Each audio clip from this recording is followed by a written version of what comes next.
Do campo para a cidade, a agricultura familiar tem ganhado cada vez mais espaços nas feiras livres. É renda garantida para o pequeno produtor que investe de novo na propriedade.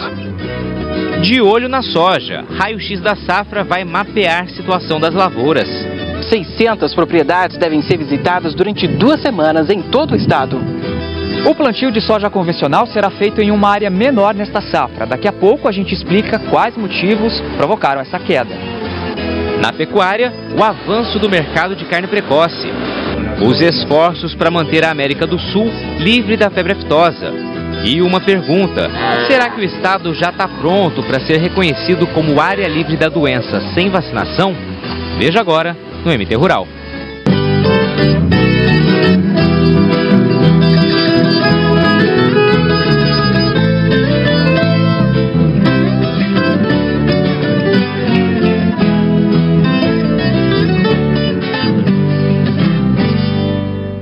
Muito bom dia, seja bem-vindo a mais um MT Rural, onde você sabe, o campo é a notícia.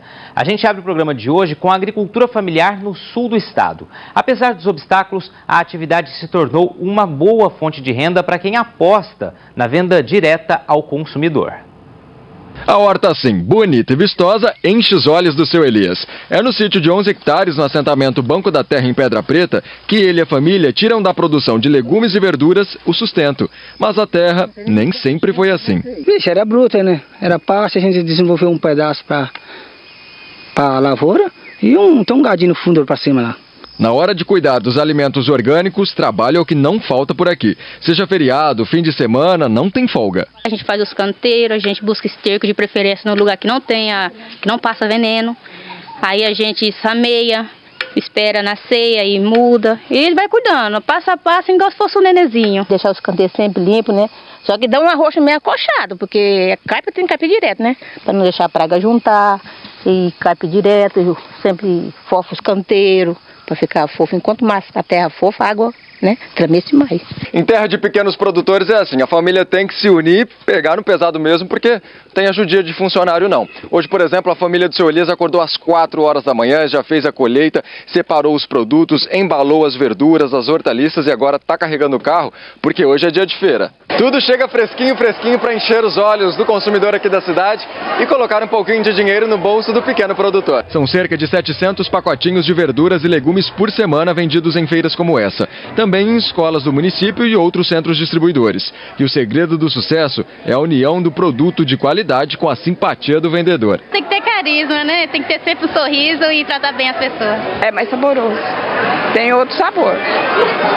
Porque ele não tem agrotóxico e também ele é plantado natural, né? E tem dado certo. Só em Pedra Preta são cerca de 760 famílias vivendo da agricultura familiar. Seu Darley e a dona Marileide são outro exemplo. Cada pacote desse custa em média R$2. Eles aproveitam a feira para vender outros produtos, como doce de leite, de mamão, tudo feito pela família. Uma forma de aumentar a renda no fim do mês. Sobra troco, dá para pagar nossas contas, graças a Deus, pouquinho, mas dá. E assim, trabalhando com fé e coragem, né? Porque não tem coisa melhor do que a gente trabalhar pra gente mesmo. Bacana, né? E olha só, tem oportunidade de qualificação para quem mora em Nova Bandeirantes e também Campo Verde. Confira os cursos do Senar. Se você gosta de cavalos e quer aprender sobre a doma desses animais, tem vaga aberta em Nova Bandeirantes. Os participantes vão aprender lições teóricas e práticas. Procure o Sindicato Rural para mais informações. Em Campo Verde, a qualificação é sobre a operação de tratores agrícolas. As aulas começam nesta segunda. Mais detalhes do curso no Sindicato Rural do município. E tem programação também do Mutirão Rural. Começa logo mais às 8 horas da manhã o Mutirão Rural na comunidade Aparecidinha, em Poxoréu.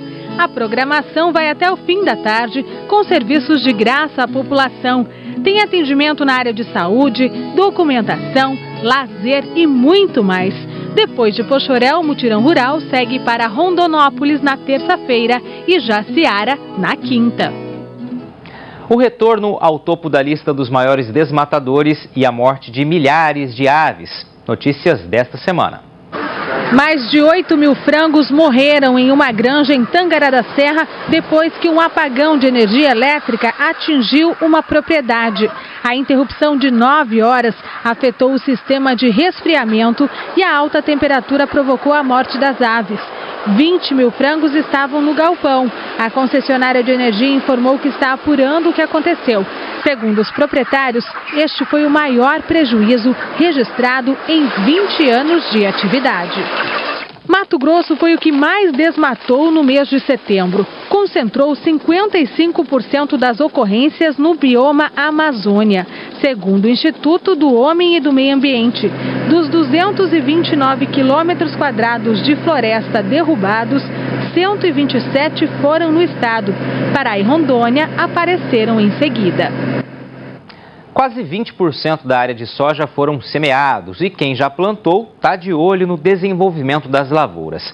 Nesse comecinho de safra, também é acompanhado por uma equipe técnica da AproSoja, que percorre o estado para traçar um raio-x da produção. Ir a campo e coletar informações detalhadas sobre a safra de soja. Missão das equipes do Circuito Tecnológico da AproSoja, que até o final do mês deve passar por cerca de 600 propriedades. A gente faz realmente um raio-x da produção no estado. E temos a parte prática que nós viemos na lavoura e fazemos o levantamento, de início de plantio, onde a gente avalia a questão da plantabilidade, questão de pragas, doenças, O seu Rodolfo é o gerente desta fazenda em Tangará da Serra, visitada pela equipe. Em menos de 15 minutos, os dados já tinham sido coletados. Temos que estar sempre de olho no que está acontecendo na lavoura. Na comitiva estão engenheiros agrônomos e universitários, técnicos do IMEA e da Embrapa. São eles os responsáveis pelas entrevistas e o preenchimento dos questionários usados na pesquisa. Ao final de cada dia, as informações vão para a AproSoja. Enviamos para a nossa central em Cuiabá para eles aí sim fazer o cruzamento de todas as equipes que estão participando, que no caso são 8 equipes, e aí sim lá é realizado o tratamento desses dados. As sementes usadas no campo também ganham a atenção. As amostras colhidas nas propriedades serão encaminhadas para laboratórios do Rio Grande do Sul e também de Cuiabá. Até o final desse ano, os proprietários das fazendas terão acesso às informações sobre a qualidade dos insumos, uma informação que vale e muito para as próximas plantações. Realmente o que importa vai ser avaliado no laboratório, nos testes de germinação, nos testes de tetrazole.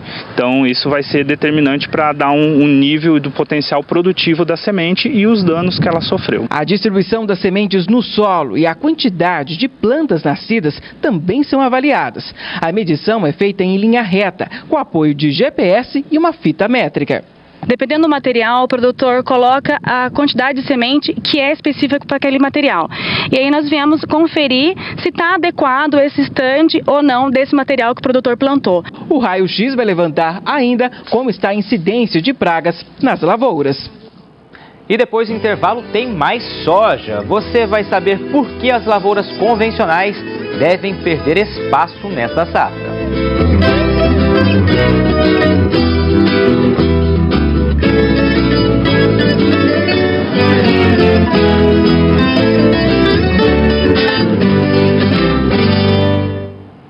Há 10 anos, a soja transgênica chegava aos campos brasileiros, prometendo ganhos em produção e menores gastos com o manejo das lavouras. Não demorou para cair no gosto dos agricultores. O nicho do grão convencional se manteve vivo, só que safra a safra as lavouras foram perdendo espaço e nem mesmo a bonificação paga por este produto tem segurado os agricultores. É tempo de plantar soja e onde a chuva já veio, as plantadeiras estão no campo. Cada minuto é valioso. A gente tem que pegar, aproveitar o dia, plantar e não parar durante o dia inteiro e aproveitar bem o tempo.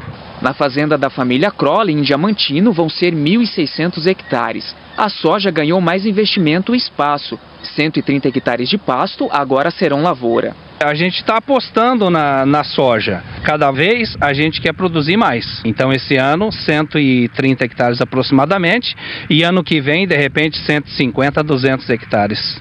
100% da área serão de transgênicos. Até pouco tempo atrás, a soja convencional também dividia a atenção dos agricultores. Mas desde que o perfil da plantação mudou, ela perdeu espaço.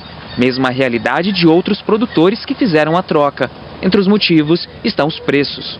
ou seja, os prêmios ofertados pelo mercado. E como os custos de produção entre uma lavoura que é transgênica e uma que não é transgênica estão praticamente empatados, não houve dúvidas na hora de decidir qual delas iria para o campo.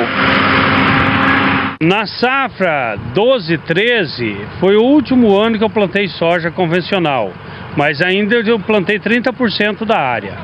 E daí o ano passado já foi 100% RR e esse ano também 100% RR. Se nós tivéssemos $2,50 por saca, a gente voltaria para a soja livre, porque dá um diferencial muito bom hoje. O prêmio pago pela indústria aos agricultores funciona como um bônus para quem investe na soja convencional, um nicho que tem espaço especialmente nos mercados europeu e asiático. Como a demanda dos compradores dita o valor do incentivo, o diferencial no preço tem oscilado. No início do ano, por exemplo, chegava a quase $1,50 por saca. Em anos passados, essa relação já foi bem maior, até $3. A área caiu em função do pagamento de prêmio, não tão atrativo assim, e da entrada de novas tecnologias de plantio. A soja convencional hoje vai funcionar para ele como uma ferramenta na rotação com as outras tecnologias, para manejo das ervas daninhas, das pragas e doenças da fazenda. O Miguel é engenheiro agrônomo e faz parte do grupo gestor do programa Soja Livre em Mato Grosso, criado para fornecer variedades convencionais ao plantio de soja. A previsão do comitê é que em torno de 12% da área plantada no estado sejam com variedades não transgênicas. Na safra 14-15, este percentual chegou a 20%. O prêmio sempre vai existir, ou um pouco maior ou um pouco menor. O importante é que o programa Soja Livre continue o seu foco é dar a liberdade de escolha para o agricultor brasileiro. Ou seja, a tomada de decisão do que vai ser plantado é do agricultor em função do que ele tem na sua fazenda. Na fazenda do seu Vilmar, em Desciolândia, a soja convencional sempre foi a estrela. E mesmo em um ano de prêmios pouco atrativos, ela continuará tendo a preferência. Nesta safra, serão 1.900 hectares. Uma escolha ligada muito mais ao manejo que ao mercado. Tem muito nematóide aqui, então essas variedades convencionais são mais resistentes a nematóide. Então eu optei plantar convencional por causa disso também. Talvez até amanhã depois eu possa até plantar transgênico, mas por enquanto eu tenho que plantar convencional. Os preços do algodão estão levemente maiores que há uma semana. Em Diamantino, a pluma é cotada a R$ 71,69. Em Primavera do Leste, acima dos R$ 72. E em Alto Garças, dos R$ 73. Estas cotações se referem à safra colhida este ano. Aproximadamente 20% da produção ainda não foram negociados. E o dólar alto mantém o milho valorizado no mercado interno. Em Sorriso e Campos de Julho, a saca vale mais de R$ 17. Em Querência, passa dos 19. Agora a pecuária. O Brasil foi aceito em uma aliança internacional composta pela Austrália, Canadá, México, Nova Zelândia e Estados Unidos. Os países juntos produzem 1/3 da carne bovina do mundo. O sinal verde veio em um encontro no México. A Acrimate e a Associação dos Confinadores representaram o Brasil e comemoraram. Vamos ter uma posição muito mais forte perante o mercado internacional. Agora nós arrumamos aqui, mais do que concorrentes, eu acho que nós conquistamos parceiros, produtores que têm as mesmas dores, as mesmas dificuldades, os mesmos problemas. E agora nós podemos sentar juntos numa mesa redonda e encontrar soluções que sejam globais. É extremamente valioso para as nossas negociações internacionais, para ajudar o combate das barreiras sanitárias e também para aprender com essas outras associações que já são centenárias, como eles integram a cadeia e geram mais negócio para os seus produtores. I think this is a really significant point in the alliance's history. Having two new members, Brazil is one of those. Acho que isso tem um grande significado para a gente, ter 2 novos integrantes da América do Sul, o Brasil sendo um deles. Nós, exportadores, buscamos compartilhar ideias, conhecimentos e soluções. Esse é o princípio da aliança. Legal. O Paraguai também irá representar a América do Sul no Five Nations, que passa a representar metade da carne bovina produzida no mundo e 75% das exportações do alimento. Quais as estratégias para manter Mato Grosso e o Brasil livres da aftosa? Assuntos do próximo bloco. que fala ainda sobre o mercado de carnes precoces.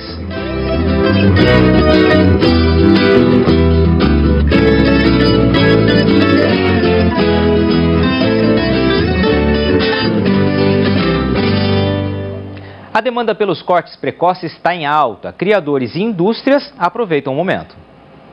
Há 5 anos, o boi gordo tem dividido espaço com as novilhas no curral deste frigorífico em Sinop. Elas chegam aqui aos 18 meses em média e retratam a aposta de seu João Bombonato no mercado de carne precoce. Para levar um produto assim, lógico, de valor agregado também, que isso é bom para a indústria, né? Mas um produto que você possa dar garantias que é um produto bom, que é um produto diferenciado. O investimento foi a alternativa encontrada pelo empresário para tentar fugir da crise que atingiu o setor nos últimos anos. Dos 3 frigoríficos instalados na cidade, é o único que continua funcionando. Entre janeiro e setembro deste ano, o número de abates precoces cresceu em relação ao mesmo período do ano passado.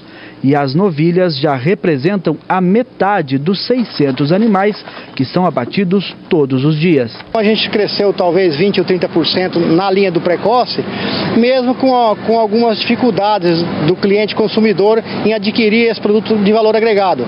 Mas assim mesmo acho que se superamos.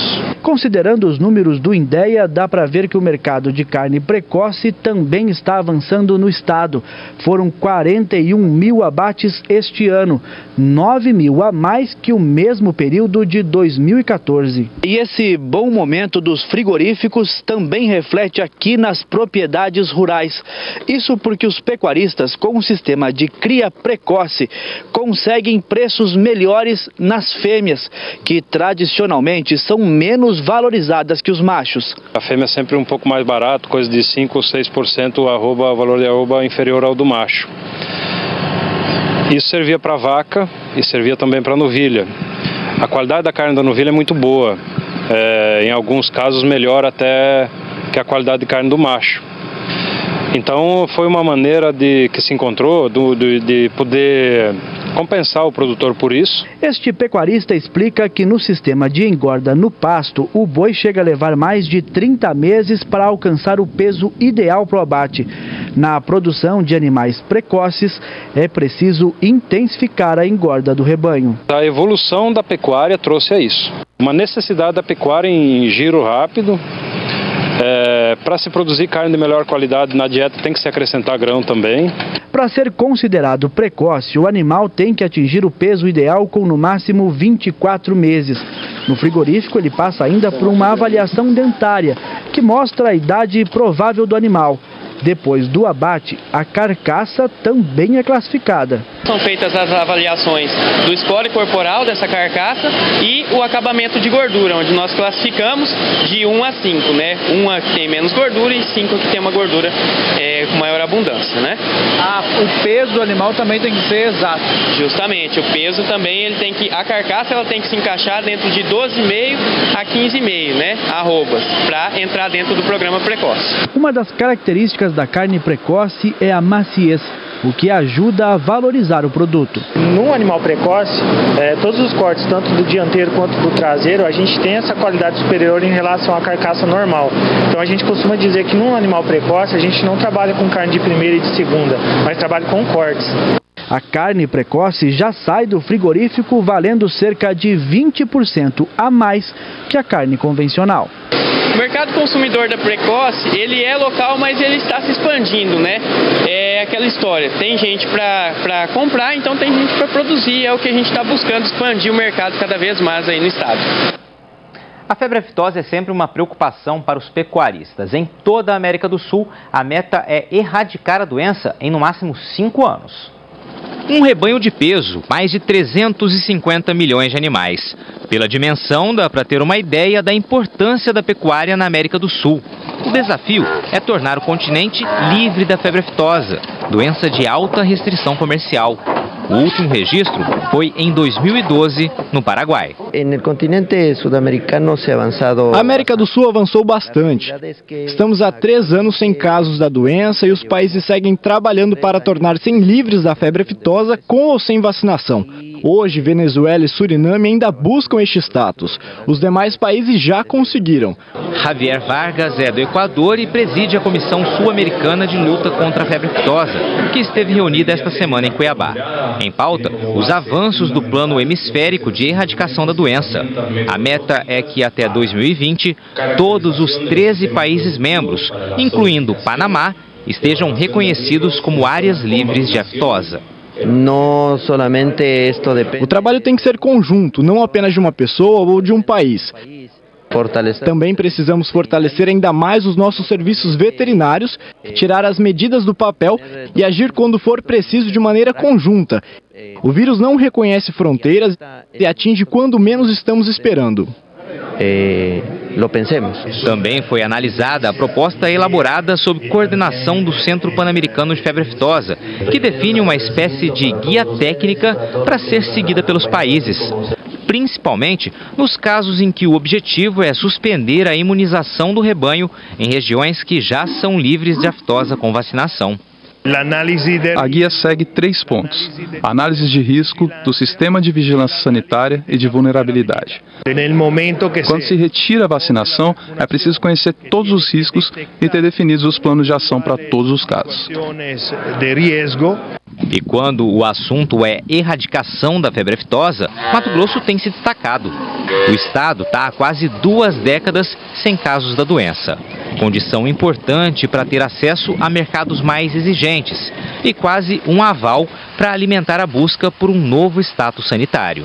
É difícil movimentar todo esse rebanho para fazer a vacina, isso tem um custo, mas logicamente nós temos a responsabilidade de fazer com que esses animais sejam sadios, que a população possa consumir o alimento carne da melhor forma possível, mas nós queremos sim chegar um dia, sermos reconhecidos, o estado de Mato Grosso é livre da febre aftosa sem vacinação. Mas a retirada da campanha de vacinação ainda divide opiniões. Mato Grosso não tem ainda nesse momento condições de assumir esse ônus. Falta uma defesa sanitária que tenha capacidade efetiva de fazer um controle 100% efetivo na fronteira e 100% efetivo também nas divisas do estado de Mato Grosso e do Pará.